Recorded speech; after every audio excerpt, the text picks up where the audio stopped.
Hi friends, എല്ലാവർക്കും സൂസ് കിച്ചൻ്റെ പുതിയൊരു എപ്പിസോഡിലേക്ക് സ്വാഗതം. നമ്മളിന്ന് ചെയ്യുന്നത് ഒരു ക്യാരറ്റ് റൈസാണ് കേട്ടോ. നമ്മളെ വീട്ടിൽ ഗസ്റ്റൊക്കെ വരുമ്പോൾ പെട്ടെന്ന് നമുക്ക് ചെയ്തെടുക്കാൻ പറ്റുന്നൊരു റൈസാണിത്. അതുപോലെ തന്നെ ഇത് ടേസ്റ്റിയും ഉണ്ടാക്കാൻ വളരെ ഈസിയുമാണ്. അപ്പോൾ ഈ റെസിപ്പി എങ്ങനെയാണ് ഉണ്ടാക്കുന്നതെന്ന് നമുക്കൊന്ന് നോക്കാം. ഇതിൻ്റെ റെസിപ്പിയിലേക്ക് കടക്കുന്നതിന് മുന്നായിട്ട് നിങ്ങൾക്ക് എൻ്റെ വീഡിയോ ഇഷ്ടപ്പെടുകയാണെങ്കിൽ ഒന്ന് സബ്സ്ക്രൈബ് ചെയ്തേക്കണേ. അതുപോലെ തന്നെ ലൈക്ക് ചെയ്യാനും മറക്കരുത്.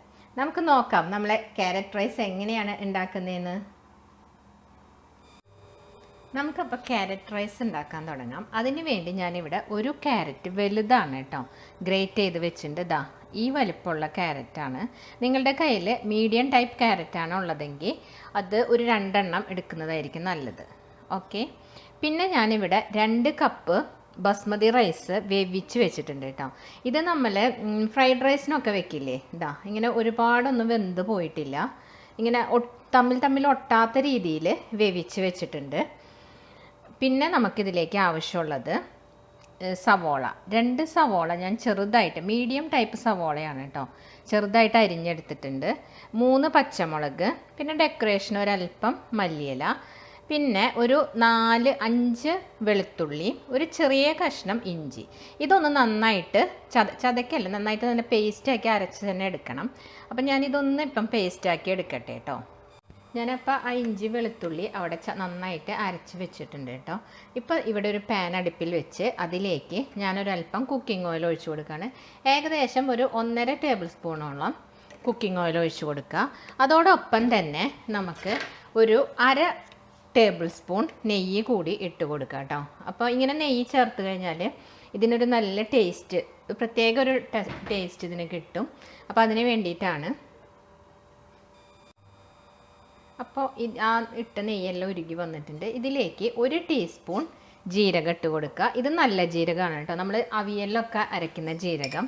അതിനോടൊപ്പം തന്നെ 1 ടീസ്പൂൺ പെരിഞ്ജീരകം, വലിയ ജീരകം ഉണ്ടല്ലോ, ഗരം മസാലയിലൊക്കെ നമ്മളിടുന്നത്, ആ ജീരകം കൂടി ഇട്ട് കൊടുക്കുക. എന്നിട്ടത് പൊട്ടുന്ന വരയ്ക്കും ഒന്ന് വെയിറ്റ് ചെയ്യാം.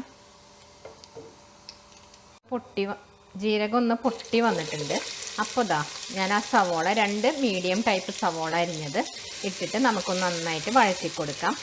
അതൊരു ഗോൾഡൻ കളറിലേക്കൊന്നും വരണ്ട, ഒന്ന് ട്രാൻസ്പാരൻ്റ് ആയിട്ട് വന്നാൽ മതി. ഇതാ നമ്മൾ സവോള നല്ല ട്രാൻസ്പാരൻ്റ് ആയി വന്നിട്ടുണ്ട് കേട്ടോ. അത് ഗോൾഡൻ കളറിലേക്ക് ആയിട്ടില്ല. ഈ സമയത്ത് നമ്മൾ അരച്ച് വെച്ച ആ ഇഞ്ചി വെളുത്തുള്ളി ഉണ്ടല്ലോ, ആ പേസ്റ്റ് ഇട്ട് കൊടുക്കുക. എന്നിട്ടൊന്ന് ആ പച്ചമണം മാറുന്ന വരെ ഒന്ന് മൂപ്പിച്ചെടുക്കുക കേട്ടോ. അപ്പോൾ നമ്മളുടെ ഇഞ്ചി വെളുത്തുള്ളി പേസ്റ്റൊക്കെ ഇവിടെ നല്ല മൂത്ത് മണം വന്നു തുടങ്ങിയിട്ടുണ്ട് കേട്ടോ. ഈ സമയത്ത് നമുക്ക് അരിഞ്ഞു വെച്ച പച്ചമുളക് ഒന്ന് ഇട്ട് കൊടുക്കാം. 3 പച്ചമുളക് ഉണ്ട്. ഇത് നിങ്ങൾക്ക് എരിവിനനുസരിച്ച് അങ്ങോട്ടും ഇങ്ങോട്ടൊക്കെ ചെറിയ വ്യത്യാസങ്ങളൊക്കെ വരുത്താം കേട്ടോ. അപ്പോൾ ഇതൊന്ന് വഴറ്റിയെടുക്കാം. ഇതാ നമ്മളെ പച്ചമുളക് ഇവിടെ മൂത്തൊന്ന് വന്നിട്ടുണ്ട്. ആ സമയത്ത് നമുക്ക് ഒരു 1/2 ടീസ്പൂൺ മുളക് പൊടി ചേർത്ത് കൊടുക്കാം. ഇത് നല്ല ഒരു 3/4 ടീസ്പൂണോളം കേട്ടോ, അരയിൽ കുറച്ച് കൂടുതലുണ്ട്. അപ്പോൾ ഈ മുളക് പൊടി ചേർത്ത് നന്നായിട്ടൊന്ന് വഴറ്റുക. അതോടൊപ്പം തന്നെ ഒരു അല്പം, ഒരു കഷ്ടി 1/4 ടീസ്പൂണോളം മഞ്ഞൾപ്പൊടിയും കൂടി ഇട്ട് കൊടുക്കാം. എന്നിട്ടൊന്ന് നന്നായിട്ട് വഴറ്റിയെടുക്കാം.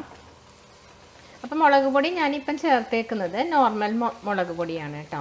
കാശ്മീരി ചേർത്ത് കഴിഞ്ഞാൽ ഒന്നും കൂടി നല്ല ഭയങ്കര കളറ് വരും. അപ്പോൾ അത്രയ്ക്കും ആവശ്യമില്ല, നമ്മളിനി ക്യാരറ്റും കൂടി ഇട്ട് കൊടുക്കുന്നതല്ലേ.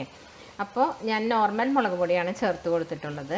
നിങ്ങൾക്ക് ഇനി എരിവിനനുസരിച്ച് ചെറിയ വ്യത്യാസങ്ങളൊക്കെ മുളക് പൊടിയൊക്കെ ചേർക്കുമ്പോൾ വരുത്താം കേട്ടോ. അപ്പോൾ ഇതാ നമ്മൾ മുളക് പൊടിയൊക്കെ നന്നായിട്ട് മൂത്ത് വന്നിട്ടുണ്ട് കേട്ടോ. ഈ സമയത്ത് നമ്മൾ ഗ്രേറ്റ് ചെയ്ത് വെച്ചേക്കുന്ന ക്യാരറ്റ്, ഇത് ഒരു വലിയ ക്യാരറ്റാണ്. നിങ്ങളുടെ കയ്യിൽ ചെറിയ ക്യാരറ്റ് ആണെങ്കിൽ 2 എണ്ണം എടുക്കാം. അപ്പോൾ 2 കപ്പ് റൈസാണ് ഞാൻ വേവിച്ച് വെച്ചിട്ടുള്ളത്. ബസ്മതി റൈസാണ് ഞാനിവിടെ ഉപയോഗിച്ചേക്കുന്നത്. നല്ല ടൈപ്പ് പച്ചരി ഉണ്ടെങ്കിൽ അതും ഉപയോഗിക്കാം കേട്ടോ. അപ്പോൾ ഇതൊന്ന് ജസ്റ്റ് ഇളക്കി കൊടുക്കുക. ഇതിൻ്റെ ആ ക്രിസ്പിനെസ് പോവേണ്ട ആവശ്യമില്ല, ഒന്ന് ഇളക്കി കൊടുത്താൽ മതി ക്യാരറ്റ്. ഇതാ ഞാനപ്പോൾ നമ്മൾ നേരത്തെ ആക്കിയ മസാലയും ക്യാരറ്റും എല്ലാം കൂടിയിട്ട് നന്നായി മിക്സ് ചെയ്തിട്ടുണ്ട് കേട്ടോ. ഇതിലേക്ക് നമ്മൾ വേവിച്ച് വെച്ച റൈസ് ഇട്ട് കൊടുക്കാം. റൈസ് കുഴഞ്ഞു പോകാതെ വേവിച്ചെടുക്കണം കേട്ടോ. നമ്മൾ ഫ്രൈഡ് റൈസിനൊക്കെ വേവിക്കില്ലേ, അതേപോലെ തന്നെ വേവിച്ചെടുത്താൽ മതി. ഇതിലേക്ക് ആവശ്യത്തിനുള്ള ഉപ്പ് ഇട്ട് കൊടുക്കാം. അതിനൊപ്പം തന്നെ നമുക്ക് ഒരു 1/2 ടീസ്പൂൺ വാനില എസൻസ്, ഒരല്പം മതി കേട്ടോ, ഒരുപാടൊന്നും വേണ്ട. ഒരു 1/2 ടീസ്പൂൺ വാനില എസൻസും ഒരു 1/2 ടീസ്പൂൺ തന്നെ പൈനാപ്പിൾ എസൻസും ഒഴിച്ചു കൊടുക്കുക. ഇത് ഓപ്ഷണലാണ് കേട്ടോ. ഇത് ഒഴിച്ച് കഴിഞ്ഞാൽ ശരിക്കും നമ്മളെ ബിരിയാണി റൈസിൻ്റെ അതേ ഒരു സ്മെല്ല് നമുക്ക് കിട്ടും. അപ്പോൾ അതിന് വേണ്ടി ചെയ്യുന്നതാണ്. നിങ്ങൾക്ക് താല്പര്യമില്ല എസൻസ് ചേർക്കാൻ, ഇപ്പോൾ ചിലർക്ക് ഇഷ്ടമുണ്ടാവില്ല. അങ്ങനെയുള്ളവർ അത് സ്കിപ്പ് ചെയ്തോളൂ കേട്ടോ, കുഴപ്പമൊന്നുമില്ല. ഇതിൻ്റെ ടേസ്റ്റിനൊന്നും വേറെ പ്രത്യേകിച്ച് മാറ്റമൊന്നും അത് ചേർത്തില്ല എന്ന് വെച്ചിട്ട് കുഴപ്പമില്ല. ഇതാ അപ്പം ഞാൻ ആ ക്യാരറ്റും എല്ലാമായിട്ട് ആ റൈസ് നന്നായിട്ട് മിക്സ് ചെയ്തിട്ടുണ്ട് കേട്ടോ. നോക്കൂ, അപ്പം നമ്മൾ അടിപൊളി ക്യാരറ്റ് റൈസ് ഇപ്പോൾ ഇവിടെ റെഡി ആയിട്ടുണ്ട്. ഇതിലേക്ക് ഏറ്റവും ലാസ്റ്റായിട്ട് ഒരല്പം ചെറുനാരങ്ങ, ഒരു പകുതി ചെറുനാരങ്ങയുടെ നീരുണ്ട് കേട്ടോ. അപ്പോൾ അതൊന്ന് പിഴിഞ്ഞൊഴിക്കുക. ഏകദേശം 1 ടീസ്പൂണോളം നീര് എടുത്താൽ മതി. അപ്പം ഞാൻ ആ ചെറുനാരങ്ങ നീരും കൂടി ഒഴിച്ച് നന്നായിട്ട് മിക്സ് ചെയ്തിട്ടുണ്ട് കേട്ടോ.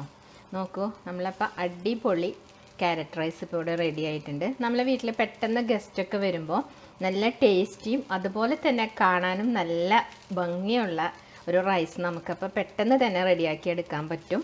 അപ്പോൾ നിങ്ങളും ഇതൊന്ന് ട്രൈ ചെയ്ത് നോക്കണം. അപ്പോൾ ഇതിൻ്റെ മുകളിൽ ഇനിയിപ്പോൾ നമുക്ക് നട്ട്സും ഇത്തിരി വറുത്തിടാം. കാഷ്യൂനട്ടും അതുപോലെ തന്നെ കിസ്മിസും കൂടി വറുത്തിട്ടിട്ട് മല്ലിയില തൂവി അലങ്കരിക്കാം കേട്ടോ. അപ്പോൾ അതൊന്ന് വറുത്തെടുക്കട്ടെ. അപ്പം ഞാൻ കുറച്ച് കാഷ്യൂനട്ടും അതുപോലെ തന്നെ കിസ്മിസും കൂടി വറുത്തെടുത്തിട്ടുണ്ട്. അതൊന്ന് ഇതിലേക്ക് ഇട്ട് കൊടുക്കണം. ഒരല്പം ഡെക്കറേഷന് വേണ്ടി മാറ്റി വെച്ചിട്ട് ബാക്കിയുള്ളത് ഇട്ട് കൊടുക്കുകയാണ്. അതുപോലെ തന്നെ ഒരല്പം മല്ലിയില അരിഞ്ഞതും കൂടി ഇതിൻ്റെ ഒപ്പം ഇട്ട് കൊടുക്കാം. എന്നിട്ടൊന്ന് നമുക്ക് മിക്സ് ചെയ്ത് കൊടുക്കാം കേട്ടോ. ഇപ്പോൾ ഇതാ നമ്മളുടെ അടിപൊളി ക്യാരറ്റ് റൈസ് ഇവിടെ റെഡി ആയിട്ടുണ്ട്. നിങ്ങളിതുപോലെ ചെയ്ത് നോക്കിയിട്ടില്ലെങ്കിൽ ഒന്ന് ചെയ്ത് നോക്കൂ കേട്ടോ. ഇതിൻ്റെ കൂടെ നമുക്ക് പിക്കിളും പപ്പടമൊക്കെ ഉണ്ടെങ്കിൽ, അതുപോലെ സാലഡൊക്കെ ഉണ്ടെങ്കിൽ നല്ല കോമ്പിനേഷനാണ്. അതുപോലെ തന്നെ ചിക്കനോ മട്ടനോ അങ്ങനെ നോൺ ഐറ്റംസിൻ്റെ കൂടെ ഇത് വളരെ നല്ല കോമ്പിനേഷനാണ് കേട്ടോ. പെട്ടെന്ന് ഈസി ആയിട്ട് ചെയ്തെടുക്കാവുന്നതും അതുപോലെ തന്നെ ടേസ്റ്റിയുമായ ഒരു റൈസാണിത്. നിങ്ങളിതൊന്ന് ട്രൈ ചെയ്ത് നോക്കണം. നിങ്ങളുടെ അഭിപ്രായങ്ങൾ കമൻറ്റ് ചെയ്യാൻ മറക്കരുത്. അടുത്ത വീഡിയോയുമായി കാണുന്നവരേക്കും bye. Thanks for watching Sue's kitchen.